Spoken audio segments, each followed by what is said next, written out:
Hello friends, morning हो गई है और देखिए सुबह के बज रहे 6:45 और मुझे जाना है किसी को स्कूल छोड़ने। लेकिन साथ ही ओम भाई साहब भी उठ गए हैं। आज उनकी तबीयत ठीक नहीं है, उनको सर्दी ओमी। जुकाम है, तो आज जल्दी ही उठ गए हैं, तो उनको भी साथ में लेके जा रही हूँ। अकेला बच्चे को छोड़ना घर पे ठीक नहीं है, क्योंकि उसके पापा और हैप्पी दोनों सो गए हैं, तो उनको परेशान नहीं करना। तो चलिए खुशी को छोड़ कर आते हैं स्कूल। टीवी देखना है सुबह सुबह। उनको कर दिया है टीवी चालू, और वो ना कान्हा जी के जो भजन आते हैं तो बस सुबह में टीवी में देखता रहता है, तो वो देखेगा, उसको अच्छे लगते हैं गुजराती सॉन्ग और भजन, तो वो देखेगा। और ये है मेरी थायराइड की दवाई, सुबह ले चुकी हूँ। इसकी वजह से तो मैं परेशान हो गई हूँ, गले में से सूजन कम ही नहीं हो रही है और वेट बढ़ता जा रहा है। अभी ना नेक्स्ट मंथ रिपोर्ट करवा के फिर डॉक्टर को दिखाने जाऊंगी। ये चाय बन गई है, ओम का हल्दी वाला दूध, और साथ में बॉटल भी स्टरीलाइज हो गई है। और परेशान हो गई हूँ इसमें थायराइड की सूजन से, क्या करूँ पता ही नहीं चल रहा है। चलिए नेक्स्ट टाइम डॉक्टर को दिखाएंगे। ओमी, क्या हुआ बेटा? तबीयत खराब है? ओमी को क्या हुआ? बोलो तो बेटा, फ्रेंड्स को बताओ तो। नहीं, क्यों जल्दी उठ गए? जल्दी क्यों उठ गए? तो फ्रेंड्स काम पे लग जाते हैं, ढेरों काम पड़े हैं मेरे। हेलो फ्रेंड्स, दोपहर के बज गए हैं 12:15 और यहाँ पे हैप्पी हो गई है रेडी स्कूल जाने के लिए। और ओम और मैं दोनों हैप्पी को रखकर और खुशी को लेकर आ जाएंगे। और फ्रेंड्स, खाना मेरा बन चुका है। तो आज मैंने बनाई है पनीर भुर्जी। पनीर की भुर्जी बनाई है मैंने, और साथ में ही पराठे बना दिए हैं, और पानी पूरी भी बनाई है। तो ये मैंने पानी पूरी ना डब्बे में भर कर रखी है, इसी डब्बे में। तो और साथ में पानी पूरी भी है, उसका खट्टा मीठा पानी, तीखा पानी, लहसुन की चटनी, हरी वाली चटनी। तो चलिए, यहाँ खाना बनकर रेडी हो गया है। बर्तन जो हुए थे वो मैंने घिस दिए हैं, अभी बाद में जो होंगे वो घिसेंगे। तो चलिए हैप्पी, स्कूल के लिए रेडी हो जाओ, चलो शूज़ पहनो बाहर जाकर। और फ्रेंड्स ना, बारिश आ रही थी सुबह से, लेकिन अभी ना धूप निकल गई है। और देखिए बाल्टी भर ना कपड़े पड़े हैं, अभी सुखाने हैं। तो फ्रेंड्स चलिए, अभी मैं हैप्पी को रख कर आती हूँ स्कूल और खुशी को लेकर आती हूँ, फिर आपसे मिलती हूँ। तो फ्रेंड्स, यहाँ खुशी को लेकर आ गई हूँ और हैप्पी को स्कूल छोड़ आई हूँ, और ओम भाई से भी मेरे साथ आए थे। क्या हुआ ओम? तो चलिए फ्रेंड्स, अब हम बैठ जाएंगे खाना खाने के लिए, क्योंकि भूख बहुत ही लगी है। तो फ्रेंड्स लंच के बारे में सोच ही रहे थे, और यहाँ पे ओम गाड़ी चला रहा था, तभी मैंने देखा कि अंधेरा छा गया है, बादल काले आ गए हैं। तो खुशी को बोला कि बाल्टी में सारे कपड़े ना उतार लो, तो उसने उतार लिए हैं। और देखिए काले काले बादल छा गए, बारिश की शुरुआत हो गई है, और लगभग 5-6 दिन तक बारिश की आगाही भी है। तो यहाँ पे बारिश ना आती जाती रहती है, तो जो कपड़े हैं वो ना गीले थे, इसलिए फिर भी मैंने अंदर ले लिए, नहीं तो ज़्यादा गीले हो जाते हैं। और यहाँ पे ओम भाई साहब आ गए हैं। और फ्रेंड्स दोपहर को ना फिर हमने लंच कर लिया था शांति से, फिर थोड़ा रेस्ट किया। और खुशी 10th स्टैंडर्ड में है, तो वो ना 2 बजे ही चली जाती है ज़्यादा प्रैक्टिस के लिए। दोपहर के 2 बजे से जाती है, तो रात का 8 बजे आती है। यहाँ पास में ही ट्यूशन लगाया है मैंने दोनों का।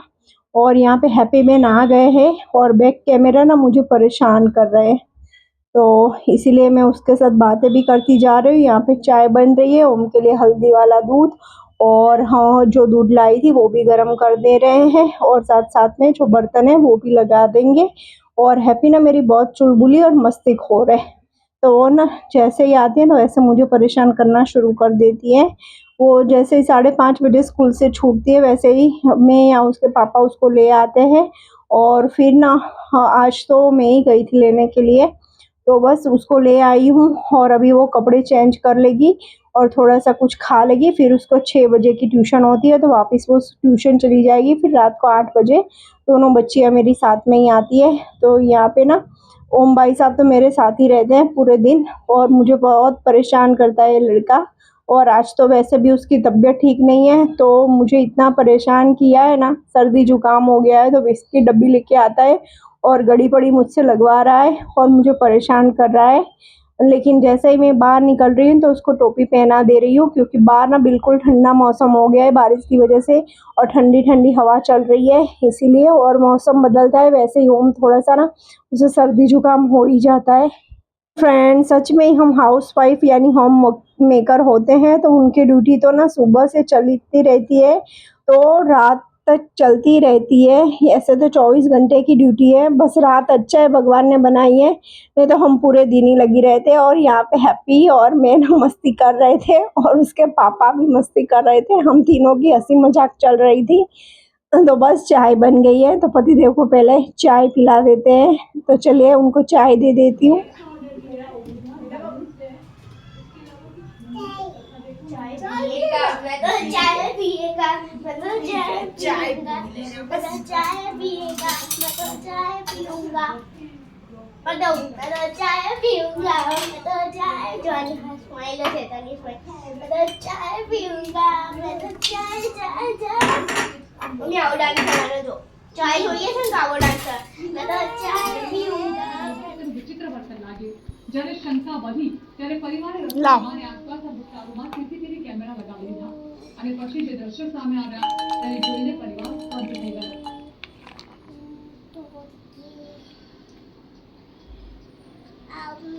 कैसा है? अच्छा है? बताओ तो सही कैसा है? टेस्टी है? फ्रेंड्स, हैप्पी चली गई है ट्यूशन और आपने देखा ना वो कितनी मस्तीखोर है। तो बस वो उनके जाने के बाद मैं शांति से बैठ के चाय पी रही हूँ। उसके पापा उसको ट्यूशन छोड़ देंगे और वो अपने फ्रेंड के घर जा रहे हैं, वहाँ बैठेंगे, फिर आएंगे 8 बजे। तो बस यहाँ पे ओम भाई साहब को भी ना चाय और बिस्किट खाने थे। उसके पापा को दिखता है ना कि वो चाय बिस्किट खाते हैं, तो ये भी भाई साहब सीख गए हैं और उनको ना खुद खाना है, लेकिन अभी छोटा है इसलिए ना मैंने टॉवेल रख दिया है उसके पैरों पे। और देखिए बैठ के खा रहा है, आपको पास से दिखा रही हूँ। और ये ना बिल्कुल नहीं ढोलेगा, शांति से खा लेता है, बस उसको टीवी चाहिए। वो ना फ़ोन के लिए बोलता है, लेकिन मैं फ़ोन नहीं देती हूँ। फिर एक बार फ़ोन देना शुरू कर दो बच्चों को तो फिर पूरे दिन फ़ोन ही मांगते रहते हैं, इसलिए मैंने फ़ोन उसको देना बिल्कुल ही बंद कर दिया है। और आंखें भी वैसे ख़राब हो जाती है, बच्चा स्वभाव से भी चिड़चिड़ा हो जाता है, तो मैंने उसको ना फ़ोन देना बंद कर दिया है। भले ही उसको कार्टून देखना हो या तो टीवी देखनी हो तो मैं कर देती हूँ। तो बस वो यहाँ पे ही टीवी देख रहा है और चाय बिस्किट खा रहा है। और चाय ना मैंने उसको इसलिए दी कि तुलसी और थोड़ी सी काली मिर्च मैंने डाल दी थी, क्योंकि उसको सर्दी जुकाम है, तो इसीलिए मैंने दे दी है। और यहाँ पे अभी ना नया महीना शुरू होने वाला है, तो यहाँ पे मैं ना डब्बे चेक कर रही थी। तो फ्रेंड्स, नया महीना लगने वाला है और वैसे भी इस महीने हमारा सावन का महीने का उपवास था पूरे महीने, तो इतना मैंने सामान ना भरा नहीं था, जितनी ज़रूरत थी उतना ही लाई थी, क्योंकि एक बार ही खाना बनता था दिन में। तो बस यहाँ पे ना डब्बे चेक कर रही हूँ कि क्या पड़ा है, कितना पड़ा है। फिर ज़्यादा ला के रख दो, फिर बारिश का मौसम है, फिर चीज़ें बिगड़ जाए और पैसे वेस्ट हो जाए, ऐसा तो नहीं करना है। और हम होम मेकर है तो घर को कैसे मैनेज करना, ऑर्गेनाइज करना सब हमारे हाथ में ही होता है। तो मैं हमेशा जब भी मुझे नया मंथ की शुरुआत होती है ना, तो फिर पहले ना मैं पूरा स्टोर रूम एक बार चेक कर लेती हूँ और फिर उसके बाद ही ना सामान की लिस्ट बना के फिर सामान लाती हूँ कि भाई जितनी ज़रूरत है उतना ही लेना है, ज़्यादा ला के नहीं रखना है। और फिर ना दिक्कत हो जाती है, पैसों का भी बर्बादी होती है और चीज़ों की भी बर्बादी होती है। मैं एक होम मेकर हूँ और घर को चलाना मुझे ज़रूर आना चाहिए, क्योंकि हर महीने हमारे हस्बैंड इतनी मेहनत करके हमारे घर खर्च के पैसे जो हमारे हाथ में देते हैं, तो घर हिसाब से चलाना हमारी जिम्मेदारी बनती है। उनके पैसे मेहनत के पैसे हैं, उनको वेस्ट नहीं करना चाहिए, घर पे बिगाड़ नहीं करना चाहिए। इसीलिए ना मैं एक एक पैसा ना सोच समझ कर ही यूज़ करती हूँ, जहाँ ज़रूरत होती है वहाँ ही यूज़ करती हूँ, नहीं तो नहीं। और सामान भी मैं इतना ही खरीदती हूँ जितनी मुझे ज़रूरत होती है, ऐसा नहीं कि बस ला के रख दिया, घर में सामान भर दिया, ऐसे नहीं करना चाहिए, क्योंकि ज़्यादा समय पे फिर सामान भी बिगड़ जाता है और पैसों की बर्बादी होती है। तो हमेशा हर महीने पहली तारीख होती है, मेरे पतिदेव मुझे घर खर्च के पैसे मेरे हाथ में दे देते हैं, तो उसको हिसाब से घर को चलाना, मैनेज करना पूरे महीने वो मेरे हाथ में ही है। उनको मुझ पर इतना भरोसा है, तभी तो वो अपने भरोसे से मुझे इतने पैसे देते हैं। तो यानी घर पे बिगाड़ नहीं करना है मुझे, जितनी ज़रूरत है उतना ही सामान खरीदना है। उनकी मेहनत की जो कमाई है उनकी ना कीमत करनी चाहिए। तो बस मैं होम मेकर हूँ और मेरे 3 बच्चे हैं, इसलिए जॉब तो हम नहीं कर पाते, लेकिन घर से ही ना हम ऐसी छोटी-छोटी जो बातें हैं वो ध्यान में रखकर चलेंगे तो हमारे काफ़ी पैसे ना बच जाते हैं। पहले तो मैं बच्चों को ना ट्यूशन भी नहीं भेजती थी, घर पर खुद ही हम दोनों इंसान पढ़ा लेते थे। जो सब्जेक्ट मेरा कमज़ोर होता था वो मेरे हस्बैंड ले लेते थे और बाकी सारे सब्जेक्ट मैं करवा लेती थी। फ्रेंड्स, इतनी महंगाई है और घर चलाना, 3-3 बच्चों को पढ़ाना लिखाना, उनका खर्चा, खाने पीने का खर्चा हमारा सबका, और घर पे भी इतने सारे खर्चे होते हैं। तो इन सबको मैनेज करने के लिए हम होम मेकर को हिसाब से ही चलना पड़ता है, तभी घर हिसाब से चलता है। तो यहाँ पे स्टोर रूम आपको दिखा रही थी और इसे ना मुझे थोड़ा सा साफ करना है दिवाली से पहले। जब करूँगी तब आपके साथ शेयर करूँगी। और यहाँ पे ओम ना दालिया खाने बैठ गया है, जो रोस्टेड चना दाल होती है ना वो खाने बैठ गया है। उसको ना ऐसा सब अच्छा लगता है, वो मखाना, रोस्टेड चना दाल, धनिया पत्ती, ये सब ना कच्ची सब्जियां वगैरह, फ्रूट वगैरह सब खाता है। तो चलिए, यहाँ पे ना हमारा किचन देखिए कितना नीट एंड क्लीन है और ये बहुत प्यारा लग रहा है। तो चलिए फ्रेंड्स, मिलते हैं किसी नेक्स्ट व्लॉग में। Take care and bye bye.